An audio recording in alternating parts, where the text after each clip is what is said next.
Hi there crafters, it's Louise with you today. Welcome along and thanks for checking out this video. This is my first share for the month of August featuring the Kitaholic Kits August 2024 kit. And what I initially do when I first get the kits is I go through my photo stash. Now, that could be the selection of photos that I've already printed, or it could be photos on my computer that are still waiting to be printed, because sometimes you will have the perfect photos to go with a collection and other times you'll need something different. So sometimes I will already have printed something and other times it's just I will print as I need it. So you can see that when I first started this video, I had a collection of photos. So I look through my photo stash to see what is going to coordinate really nicely with the particular collection or kit that we're working with. And this month is full of gorgeous floral pattern papers, but I love that if you have a look at the B sides of these papers, there's a good balance of more plain is the word that comes to mind, but that's not right because they're not plain papers. It's just that they're not highly patterned. So they get you, they're a little less busy, let's say. They're a little bit easier. You can use them for backgrounds without being really overwhelmed by the pattern papers. So, lots of florals, but I want to focus on some photos actually of myself because there was so much pretty stuff in this month's kit. I thought what a good opportunity to actually scrap some of the photos from my 40th birthday. So it's the kind of occasion where you do take a lot of photos. So I have got quite a collection. And at this stage, I am only sort of doing 1 or 2 pages with what I have at hand so that I don't fill up the whole memory of my 40th birthday with layouts that all use the same collection. So I do vary it a little bit. And in this case, that's where I'm going to start today. So I've trimmed down the white inner piece of cardstock and then I've mounted it on patterned paper, and then it kind of was getting a little bit lost, and so I decided to then add some black around those borders because it just needed to lift off the page a little bit more.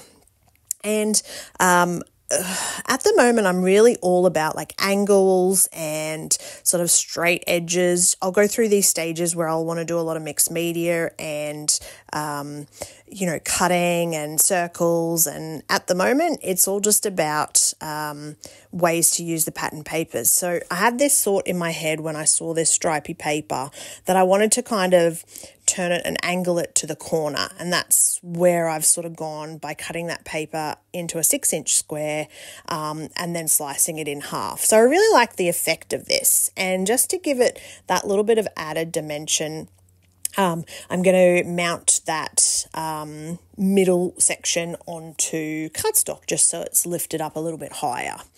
Now, it's at this point where I'm kind of like, oh yeah, this is good. I really love this background. What do I do next? I'd thought far enough ahead. I pulled out my photos. Of course, I'm going to keep them together and overlap them. I pulled out a couple of bits of ephemera. I sort of had this idea that I wanted to keep it in the top left and the bottom right. That was going to be the visual portion of my triangle. But I did struggle a little bit here. And I think part of it was to do with the smaller white space in the middle.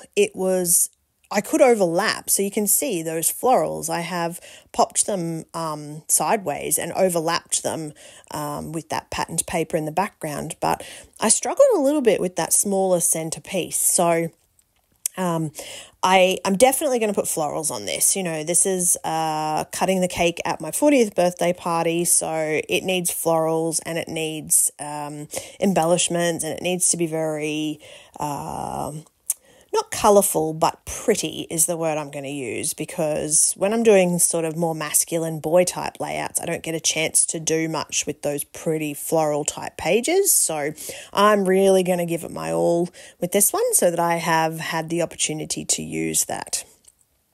Now, the mixed media kit, I absolutely adore this. I think it's a great idea to include a stamp and a die cut that you can actually use to cut out. I mean, if you like to fussy cut, great. I am not a fussy cutter. It is not my thing at all.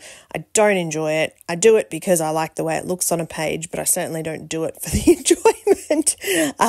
And props to anyone that does, because I just think it's such a great way to create a layout, but it's not for me. So the fact that this now has a stamp and a die cut, and I can stamp these leaves or flowers in any particular color that I want, and I can cut them without too much work. Love it.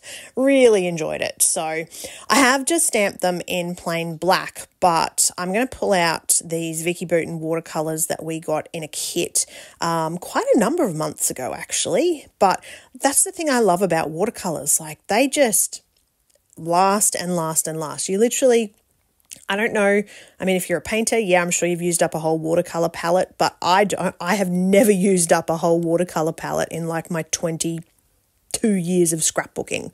So it's one of those things where watercolors last a long time, and I'm using the reverse packaging technique. So I am just putting a little bit of that color on onto that packaging and then spreading it around. But I'm also using my wet paintbrush just to sort of blend that color into the background and move it around till I get this almost washed out, washy kind of look. And you can see I started with sort of the bronze, but it was quite bronze and I was going for more of a gold, so I bring the gold in and blend a bit of the gold as well, and you can see it's just got that gorgeous shimmer. Absolutely adore it. I love the way now that those florals pop out, the leaves, they're really highlighted. They lift off that background. Instead of just plopping them on the white background, they have something that sort of anchors them in terms of that little bit of watercolor. And it didn't need a lot. You know, I had a lot going on this layout. I had stripy background. I had pattern paper behind my white block. I had more florals and bits and pieces. So it just needed that little bit of something sort of just to anchor it and bring it all together. So I want that little bit of colour just to poke out, and you'll notice lately, if you've watched any of my videos, you've probably heard me talk about using tacky glue. I have found that adhesive is not holding in my albums. I don't know why. My albums are stored sort of in a part of my house which I think gets a fair bit of sun, and I think that the sun and the heat in the Queensland summer is just destroying the adhesive. It's just losing its stick. So I am mostly using tacky glue because I find that the hold is just far better. So once I've glued everything down, I've also glued the background down. I am simply going to do some very, very simple journaling. I didn't need too much. I know what this layout's about. For future reference, I want anybody that looks through the album to know that this was a celebration of my 40th birthday, and it's a matter of adding a few stickers and embellishments. But I probably think that, you know, of all the layouts I've created this month, this is one of my favorites. I just adore it. I think it's come up so well, and I hope that you are inspired to either play with your kit or have a look at the Kitaholic Kits this month, or even scrap lift this type of page. So thank you so much for watching.